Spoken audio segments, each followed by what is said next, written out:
Hi friends, hope all of you are doing well. We shall start with the rise of English power in Bengal, the part two.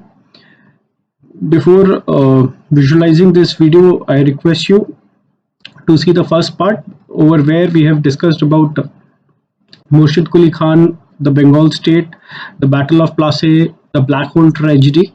If you are able to understand that thing, then only you will be able to have your connectivity with this video.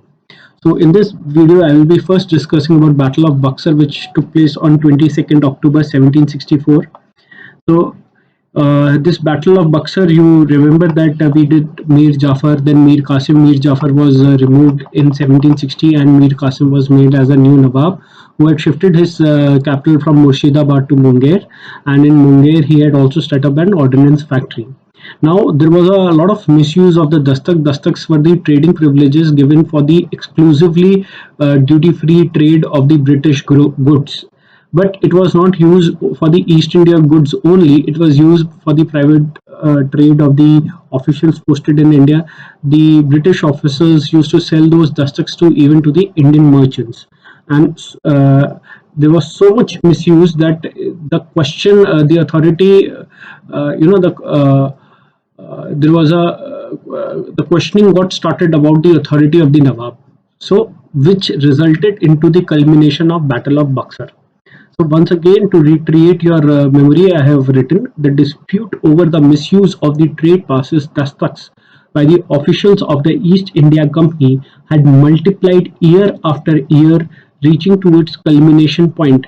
The Nawab of Bengal, Mir Qasim, decided to abolish all inland taxes, thus placing Indian merchants at par with the English.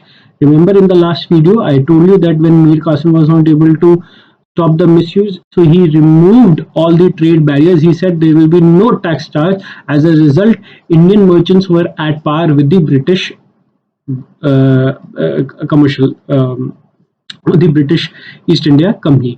So the Indian merchants also did not have to pay any taxes. So this resulted into his removal, and Mir Qasim was removed, and Mir Jafar was made as the Nawab. So Mir Jafar was again made as the Nawab. So these differences resulted into wars between East India Company and Mir Qasim. The wars started by the Mir Qasim, and the war broke out in 1763. As a result, English had again made Mir Jafar, the father-in-law of Mir Qasim, as the Nawab of Bengal. Mir Qasim was defeated in four battles. These four battles were fought in Bihar, two at Katwa, one at Griya, and at Udenala. And from there, after the four battles, he then had escaped himself.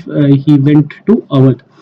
So, on reaching Awadh, he had formed an alliance to attack the British. He did a planning for 1 year. He did not, in Josh or he was not quick to attack the British. He had planned everything, but the luck was not in his favor. He unfortunately lost the battle. That is Battle of Buxar. So he had formed a association and alliance to attack the British. He went to the Mughal Emperor Shah Alam II, who was campaigning in Awadh. As you know, he never entered Delhi, fearing that of two things. One was Abdali, and second, he feared about his Wazir Imadul Mulk might have assassinated him, as he assassinated the previous two Mughal emperor. And he met the Nawab of Awadh also. Nawab of Awadh was also ready to send his army, and so basically there were three major powers, and Raja of Kashi, Raja Balwant Singh, was a feudal lord of Nawab of Awadh. So he has to fight those battles where Nawab of Awadh has given his concurrence. So coming to this point, Battle of Buxar took place on 22nd October on the banks of river Ganga, about 80 kilometers from Patna. The combined army of the three powers numbered 40,000 troops. So there were 40,000 troops, and the English army was only 7,000 troops. But they were the English were able to defeat the very huge army of 40,000 troops. So it makes us understand that their army was much better prepared, or their army was much better trained. The European army was obviously much better trained than the Indian, the traditional princely army. And the British won the battle on the very same day.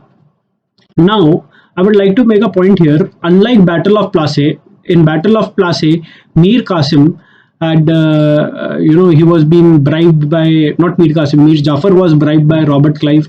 Most of the officials of the Nawab Sirajuddaullah's army was bribed by by Robert Clive. So that war, the Britishers won due to conspiracy and by bribing the Indian commanders, but not here. The Nawab of Awadh had put his best warriors, but somehow they faced defeat. They were not able to win the war. The Battle of Buxar was a closely contested battle, unlike Battle of Plassey, which was won by the British by conspiracy, by bribing. The same was not the case of Buxar. So, the Nawab of Awadh and Mir Qasim had made adequate arrangements for the war, and evidently it was the victory of the superior military. So, who had won? The English. So, the Battle of Buxar was the most decisive battle ever fought. Not only the British could save their rule in Bengal, but British had now reached to the frontier of Allahabad and Awadh. Please understand this point. Till this time, the Britishers are there in Madras, they are there in Bombay, but they have got a lot of achievement in Bengal. Earlier, they had only Calcutta. After Battle of Plassey, they had the North 24 Pargana and the South 24, the 24 Pargana district, also very, very huge, very fertile. And in 1760, when they make Mir Qasim as a Nawab, they get Midnapur, Chittagong, and Burdwan district also from the Nawab of Bengal. They have a large area now. Now, after Battle of Buxar, the area will be multiplied. They will have whole Bengal, they will have whole Bihar, and this will be a decisive battle. Now the Nawab of Bengal will not have that power to raise a voice against the British. In fact, not even the Nawab of Awadh. So let us see. And they have reached to the frontiers of Allahabad and Awadh. See, purposely now the British will not like to annex Awadh, because otherwise, if they will be annexing Awadh, they will be in direct touch with the Marathas and the Afghans.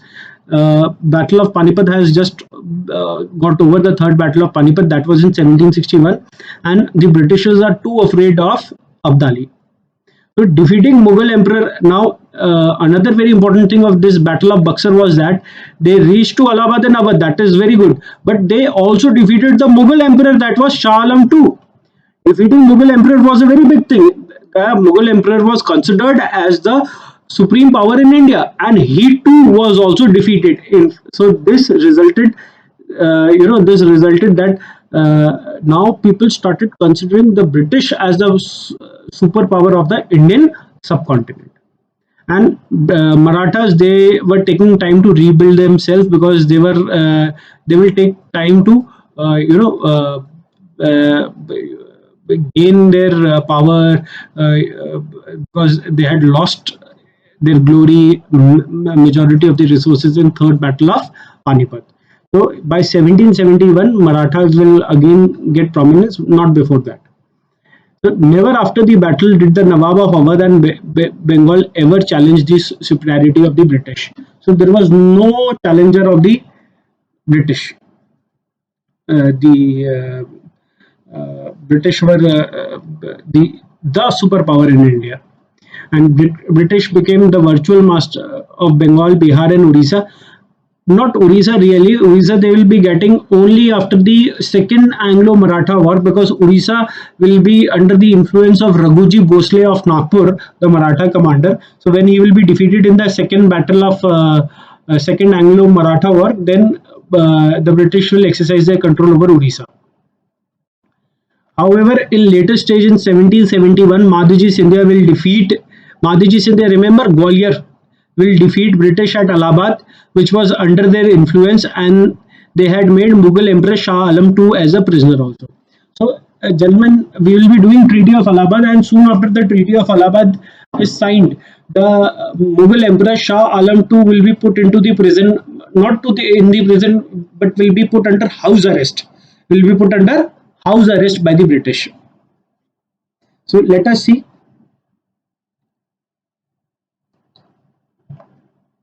So after winning the Battle of Buxar, the English directors and generals of the East India Company had won a big jackpot.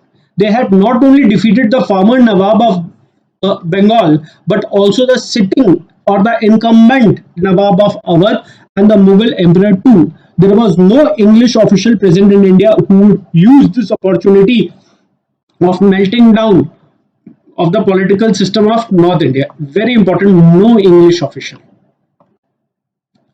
See, Battle of Buxar took place, but in the Battle of Buxar, the British or the East India Company, they were the victory winners. They were the winners of that war. But what to do after the war? It was a very big achievement. They defeated the Mughal Emperor also. Now, how to use this opportunity? So, no English official present in India had the vision of utilizing this opportunity. As a result, they have to call back Robert Clive. So, since the English had not planned what to do after the war, so the officials engaged in the private trade lacked vision to deal up with the situation. Thus, to fill this vacuum, an expert on Indian affairs was required. On the other hand, when the news, it is not new, when the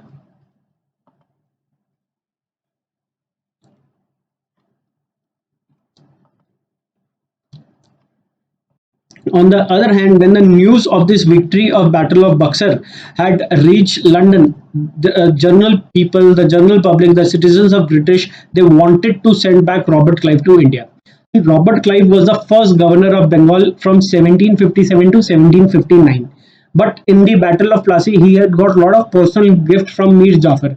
As a result, a lot of British officials was jealous about from him, and out of jealousy, he was transferred back to London.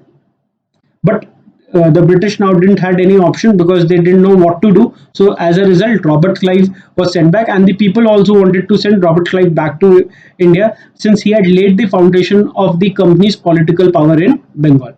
Robert Clive arrived back to Calcutta in 1765 with enormous power. He was made as the governor of Bengal for the second time and the commander in chief of the English army in India. He went to Allahabad to sign the treaty and with the Nawab of Awadh and the Mughal emperor. And this treaty was famously called as Treaty of Allahabad. Now, this Treaty of Allahabad was signed in August 1765. Now, it was a very big thing for the Britishers that they have defeated the Mughal emperor and they have also reached to Awadh. Now, as I told you earlier, that the British did not wanted to face boundary with the Abdalis. Neither they wanted to face Marathas at this point of time because they were lacking resources and they were afraid about the military might of Abdali. So purposely they had made Awadh as a buffer state. Now, what do you mean by a buffer state? Buffer state is a particular territory which is between two powerful countries like Nepal. Nepal is a buffer state between India and China. Therefore, Awadh became a buffer state between English and Abdali. So let us read about it.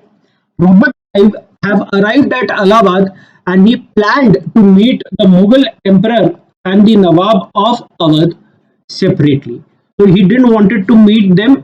He didn't wanted to meet them together. So he had planned for two different meetings.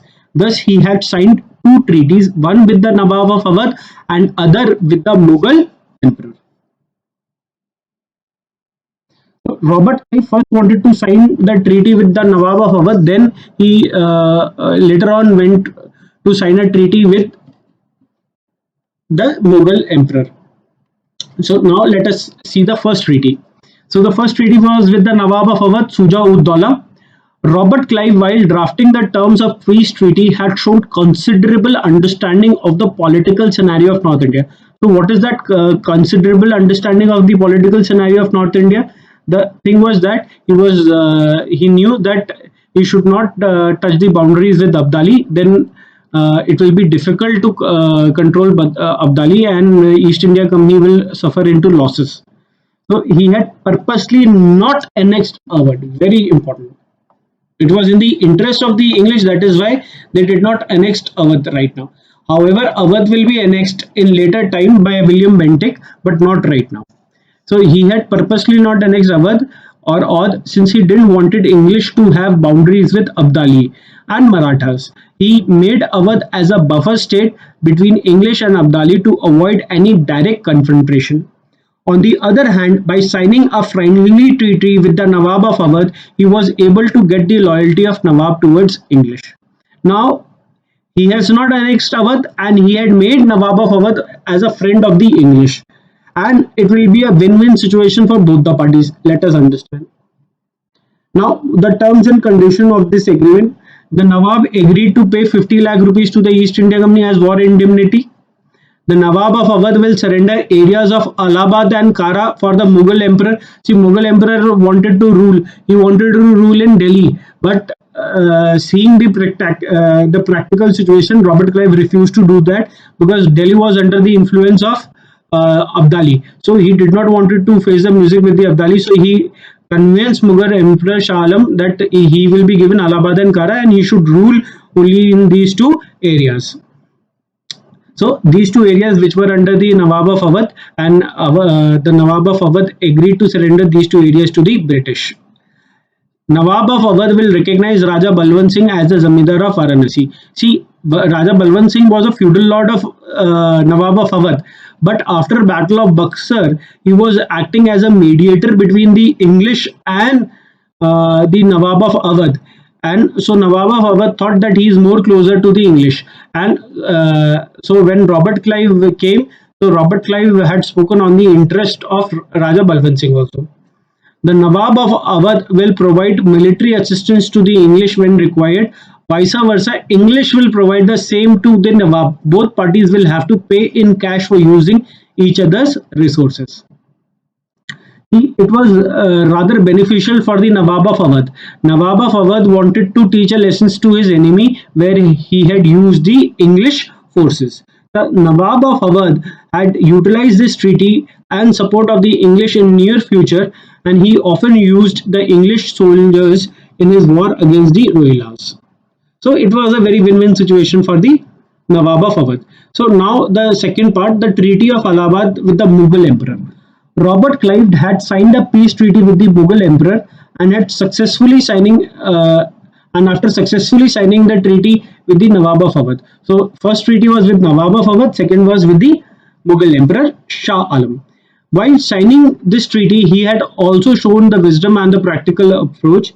He had refused Shah Alam's desire for marching towards Delhi, as I had discussed earlier also that Shah Alam wanted to rule in Delhi. So, but Robert Clive told him it is not practical. The place is under the influence of Abdali. You rule from Allahabad and Kara. So instead, Robert Clive also decided that you rule from Allahabad and Kara and you take a pension of rupees 26 lakhs. So following were the terms of peace treaty with Shah Alam. Mughal Emperor will grant Diwani rights of Bengal, Bihar and Odisha to the East India Company. And they were not knowing that the Odisha this time is under the influence of Marathas more. So, however, they got this treaty signed from the Mughal Emperor so that they become the legitimate person to collect the revenue. Now, what are Diwani rights? I will be discussing later in this video. It is more about collection of revenue. And in return, will get an annual pension of rupees 26 lakhs. Mughal Emperor will be left with the areas of Allahabad and Kara. And Mughal Emperor will remain in Allahabad and will not return to Delhi. So he has left with the two areas, Allahabad and Kara, which the British got from Nawab of Awadh. And Mughal Emperor will remain in Allahabad and will not return to Delhi. Soon after the agreement was signed, he was put under house arrest. So let us see what had happened after signing the Treaty of Allahabad. British obtained the loyalty of Nawab of Awadh, Shujauddaulah, and Awadh became a buffer state between Abdali and British. I had explained you earlier. In February 1765, Mir Jafar had passed away.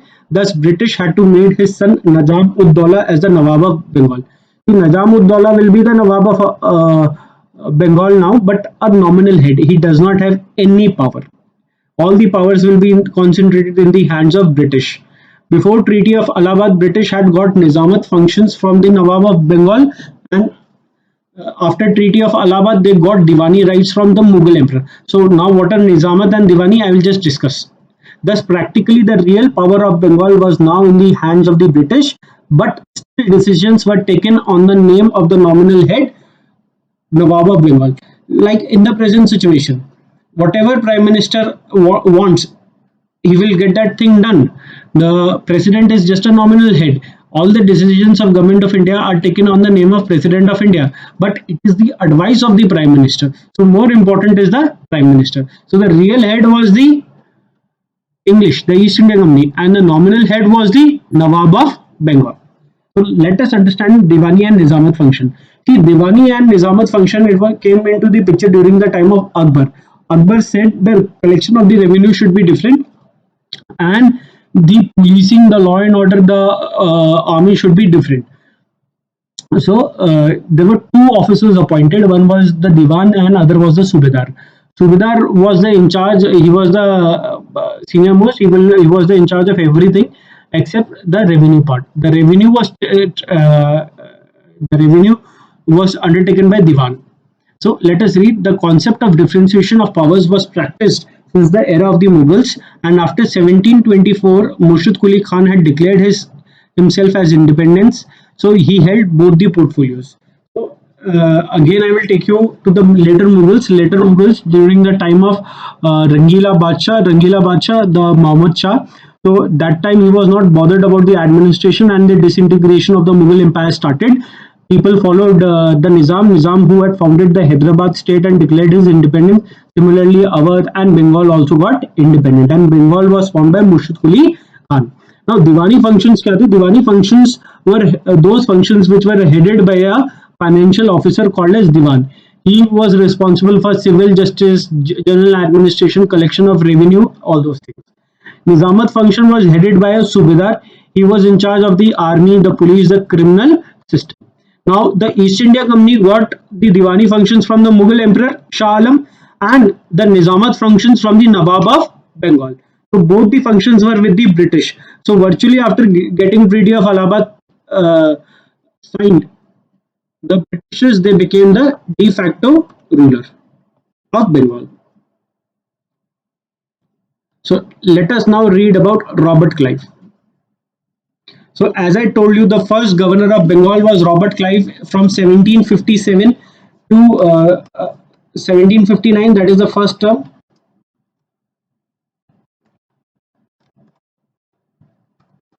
1757 after the Battle of Plassey to 1759, and second term was 1765 to 67 when he came to sign Treaty of Allahabad. So when he signed in the second term, he had propounded the system of dual governance or dual system of government. Now this dual system of government was it was not fruitful, and it resulted into decline of industries, commerce and trade in Bengal. As a result, the East India Company too suffered. The revenue loss of the East India Company got multiplied during the 7 years of the implementation of dual system of governance, and finally the dual system of governance will be scrapped away later in 1772 by Warren Hastings. So this was the thing. Robert Clive now wanted to put a stop towards the misuse of dastak. He wanted to limit the corruption and the bribery in the East India Company. So when he came back to India, he decided to do some administrative reforms. So he had called all the British officials and made them sign an agreement that they will not be involved in the private trades and they will not be selling any dastaks to any Indian merchant. But it was a formality, it was never implemented. So let us read. He had attempted to brought some administrative reforms to check bribery and corruption growing in India. The dastaks, which were meant initially for the use of the goods of the East India Company, these were misused by the British officials for their private trades, and Indian merchants started giving gifts and bribe to the English officials for getting dastaks from them. So the Robert Clive just wanted that the misuse of the dastak should be stopped. So as a result, he got covenants signed from the British officials prohibiting acceptance of gift and bribe from the Indians and stop indulging in private trade. The officials signed it just for the sake of not following it. Is it very clear? So now the major factor that Robert Clive is famous for is dual system of government. So dual system of government was there for 7 years. The British had got Diwani rights from the Mughal emperor and the Nizamat functions from the Nawab of Bengal, which I had made you understand previously. Thus, the British were the de facto rulers of the Bengal. However, company was neither interested in collecting the revenue. The East India Company, the British wanted only the revenue, but they were not interested in the tedious process, in a tiring process of collecting the taxes. The company was only interested in having the revenue, but they were not interested in the tedious process of collecting the revenue. So let us read. However, the company was neither interested in collecting the revenue of taxes nor it collected the revenue by itself. The East India Company just wanted to have fruits of the revenue without fulfilling the responsibilities to collect. Are you understanding this?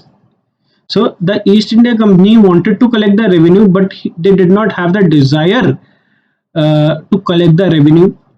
East India Company just wanted to have the fruits of the revenue without fulfilling the responsibility to collect it. So now for the purpose of collecting revenue, they have to collect that revenue. So they appointed two Diwans, two deputy Diwans. One was Muhammad Reza Khan of for the Bengal and Raja Shitab Roy for Bihar. So why they have not appointed for Orissa? Because Orissa was under the influence of Marathas. Revenue collection from Orissa was not started as it was still under the influence of the Maratha Sardar Raghuji Bhosle.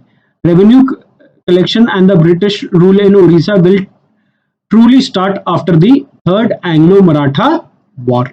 So after 1803, only then British will be able to collect revenue from Orissa. As British didn't had a will, as the British didn't had a will or a desire in a revenue collection, they also didn't had any interest in Nizamat function too. They don't they don't want to collect the revenue. So how they will have the interest in police, law and order? They just wanted money, and most of the East India Company officials, they were blinded of their private greed. So they are also not bothered about the functions of the East India Company. So again, I will read point number 5. As British didn't had a will in revenue collection, they also didn't had interest in the Nizamat function. They just had the desire to control the native army and the army of the Nawab for their imperial interest. They just wanted to have the control of the army, of the Nawab's army. Why? To attack other Indian rulers, but not for the purpose of law and order. So law and order was, very importantly, law and order was not maintained. So till this time, till the time of dual governance was imposed, Bengal witnessed complete lawlessness. So there was no police, there was no law and order. So as a result, the countryside was full of dacoits. There were dacoits, and the dacoits, one of the famous group was the Sannyasi group. So people did not consider safe traveling outside Calcutta, and even in Calcutta, some kind of law and order was there, but people were not very safe. Muhammad Reza Khan, who was also meant in charge of the revenue collection, was given additional charge of Nizamat function also.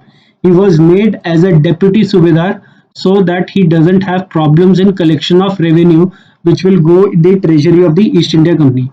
So this thing, they had given him the Nizamat function only for the purpose of using force to collect the revenues. The directors of the East India Company had inquired from Robert Clive that why the company had not directly taken up the functions of revenue collection and other political functions. So there was also the directors of the East India Company were also concerned that why English are not directly able to collect the revenue. So Robert Clive had justified dual governance by stating the following points. He has given some rationality to it. सबसे पहले, he said, if we openly use the English authority and we try to say that now this area is under the English, the locals might not accept our rule. There will be a possibility that other princely kingdoms of India will get united to fight British in India. So क्यों आप अपनी band बजा रहे हो? So let us read. Open use of authority by English or the British Raj may not be accepted by the locals. It might lead to uniting of some of the Indian princely kingdoms against the British. Similarly, East India Company that time didn't have that adequate manpower. They did not have numbers, they did not have that power, they did not have that assets. They had the power, I am so sorry, but they did not have the number of manpower to perform this function. They did not have so many persons. Nawab of Bengal was just a shadow authority, and the real government came into the hands of the East India Company. So by this chart you will be able to understand something. The collection of revenue. The collection of revenue from Bengal responsible was Muhammad Reza Khan. The collection of revenue from Bihar, who was in charge, Raja Shitab Roy. The police, the army was under Muhammad Reza Khan for Bihar and Bengal, and administration of civil justice was given to Nawab of Bengal. Nobody cared about Nawab of Bengal now. He used to organize the court, but the decision of the court was not accepted because he did not had any power of police. So he was just as a showpiece. So in front of you, I have a picture. You can understand by this. You have Robert Clive, who has the real power. You have the Nawab of Bengal, who's the nominal boss, just for their name. So at the bottom, you are seeing these are the court members, Subedar and other employees. So the orders are given only by the Robert Clive. They will be they will be enforcing those orders, but they will be taking the name of the Nawab of Bengal. We are doing this in your name. Can't help it. Order from the real boss. Now, the negative effects of dual governance. First, the administrative breakdown. The Nawab of Bengal had no responsibility in enforcing law and order, and East India Company on their part disavowed all responsibilities of administration. So Nawab of Bengal was responsible for the administration, but he did not had any police, so nobody would be able to listen to him. Nawab of Bengal had no power. East India Company had appointed those agents for fulfilling administration and law enforcement requirement who were extremely corrupt and suitable for favoring English officials in private trade. Very important. So they appointed Raja Shitab Roy, they appointed Muhammad Raza. Why? Because they were very corrupt and easily the British were able to do trade. Which trade? Their private trade, not the official trade. There was a complete lawlessness in the countryside. The dacoits roamed freely, and specifically the Sannyasi raiders had reduced the government into a mockery. So there was no law and order. There was no police outside the countryside. The police, the law and order was only in Calcutta, and in other parts it was left for the dacoits. See, agriculture also got affected. The most affected was the agriculture sector, and the situation of the peasant means the farmer, became more worse. The deputy divans started auctioning the contract for collecting taxes. Now the deputy divans also didn't wanted to use the army to collect the taxes. They were using army for fighting wars for the British. Like the Nawab army was also sent to Carnatic to fight the Third Anglo-Carnatic War. So similarly in different front, the army was utilized, but not for the purpose of collecting taxes. Now the deputy divans, they decided to have contractors. So they started auctioning the contract for collecting taxes. The highest bidder used to get the contracts. The contractor were given the right to collect the taxes in consideration of high returns. So the highest bidder who has said that I will be giving you this much taxes, I will collect this much taxes. So the contract is given to him. As a result, the contractor uses force and pressurizes the peasant for more taxes. This made the situation of the peasant miserable. A big number of peasants had to either sell their land or take the loan for paying taxes. So you will be shocked to hear the tax was 90% of the agriculture produce. So if 90%, if the whole income is given to the tax collector, so there is nothing with the peasants, the contractors, but the East India Company also didn't got any benefit. Why? Let us see. The contractor, after collecting taxes, went missing, and at the time of depositing the taxes to the East India Company, thus the British too suffered the heavy revenue losses. All the revenues were collected by the contractors, and instead of depositing with the East India Company, they ran away with that money. Next, the industries were ruined, the trade and commerce was ruined.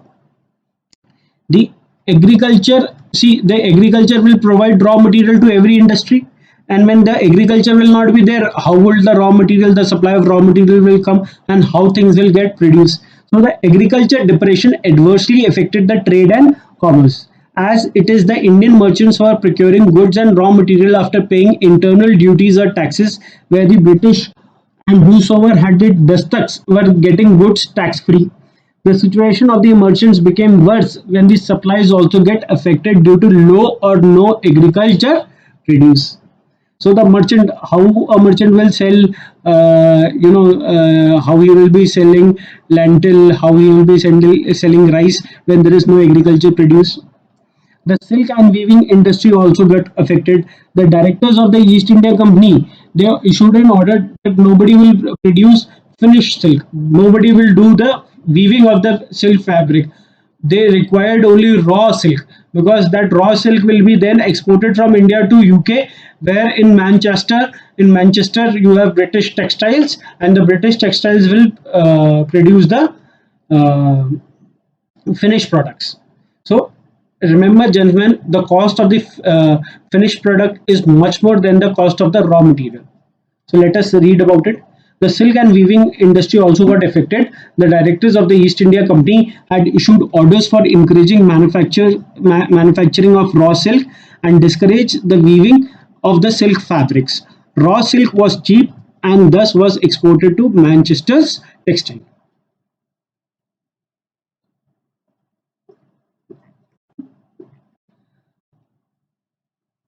The silk vendors of Bengal were compelled to work in warehouses and factories of the East India Company in order to protect against the oppression. Many silk binders of Bengal had cut off their thumbs. So the weavers, they were told not to weave the silk. They were only told to produce the raw silk. So in order to ensure that the British does not get even the raw silk, most of the silk weavers have cut their thumbs also, so that the Britishers forcefully does not make them do any work. Now, one very important thing happened during the time of Robert Clive, that was White Mutiny. Now, in the history, you would have read about the Sepoy Mutiny. Sepoy Mutiny was different, that was in 1857. Now, white mutinies are also two types of white mutinies. One was the White Mutiny of 1766, and another was the White Mutiny of 1857. So, let us read about it. Till the revolt of 1857, there were two types of British army operating in India. And after the revolt, the army of East India Company also came under the British crown. So, ladies and gentlemen, there were two kind of army before revolt of 1857. One was the original British army, that is called as the Queen's Army, and so another was a East India Company's own army, which was raised in UK with British officials and even in India. So let us first discuss the difference between the two armies. The Queen's Army comprised of British officers and soldiers who had served under the Queen. They were directly under the British government and were on a tour to India. The complete battalion was mobilized to India for a duration of 2 to 5 years, and after completion of their tenure, they went back to England. Even today, Now you take any infantry regiment, any infantry battalion. So an infantry battalion is moved from one location to another location after 2 to 3 years. The same way the Queen's Army was also moved from one location to another, but not in case of the East India Company. The East India Company's army, it comprised of British officers and Indian soldiers. British citizens were commissioned to serve in East India Company and had to serve in India only. So very important. The East India Company, the British officers who are joining, they had to serve only in India. Whereas the Queen's Army, they could serve in United Kingdom, in Canada, in anywhere in the world. But the East India Company army officials, they will serve only in India, and they return back to London either on a, and they return back to England either on a holiday or after their commission got over.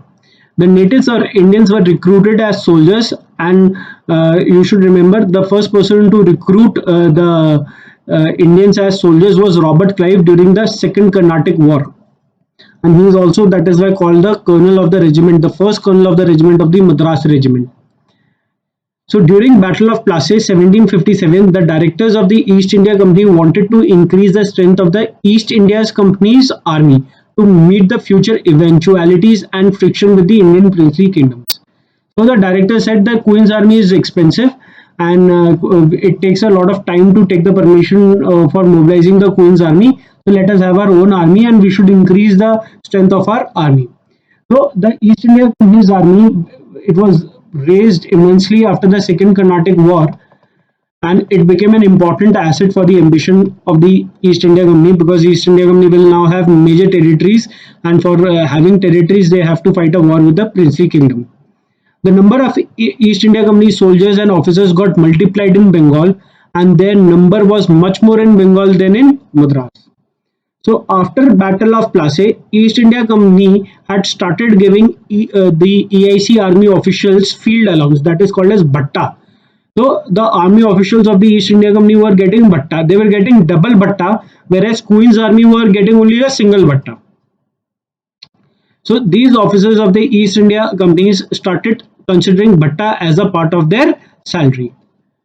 On the other hand, the remuneration of EIC officers became more than the Queen's army officers. So the money what the EIC officers were getting due to the Bhatta was much more than the Queen's army officers were getting. In fact, it was the remuneration of EIC officers of Bengal became more than the Queen's army officers and AIC's officer of Madras. So if you are posted in Bengal, you are getting more money. Furthermore, the Bhatta paid to the EIC's army officer was much more than the Bhatta paid to the officers posted in Madras. The same thing. In 1763, the court directors of the East India Company, the directors of the East, who were the owners of the East India Company, they had issued that now the threat is over, the Bhatta should be removed. So, but this order was given, it was not implemented. Why it was not implemented, that nobody can tell you, but the order was there, which was finally implemented by Robert Clive. Robert Clive on 1st January 1766, he received an order from the court directors. They said that okay, first of all we will remove the Bhatta, and Bhatta will be paid only to those officers who are operating outside the boundary, the frontiers of Bengal and Bihar. The above factors resulted into culmination of White Mutiny in 1766, and in fact some of the officers have also planned for the assassination of Robert Clive. The White Brigades, the White soldiers who were stationed at Munger and Allahabad, decided to organize resistance against Clive enforcement of orders issued by the court directors. The officers decided to resign their commissions in large numbers. So the officers decided that when there will be no army, how will Robert Clive operate? They had calculated the possibility of immediate withdrawal of the orders, and Marathas' threat was on high increase. So Robert Clive, he acted very boldly. He accepted all the resignation, got the army officers arrested, deported them back to the England, and on the other hand, he gave promotions to the non-commissioned officers and requested Madras governor to send more battalion of Queen's Army's battalion. Thus, Clive was successful in effectively quelling the White Mutiny of 1766. I hope you are able to understand till here. So till this point, till this video, we have discussed about the Marathas. We have discussed about the Mysore's. We have discussed about the South India. We have discussed about the later Mughals. We have discussed about the Third Battle of Panipat. We have discussed about how did English became a superpower in India. Now, from the next video onwards, I will be discussing the important governor generals and viceroy of India. Please keep on revising, and any doubts, anything, you can either leave it in the comment section or you can WhatsApp me. Thank you very much.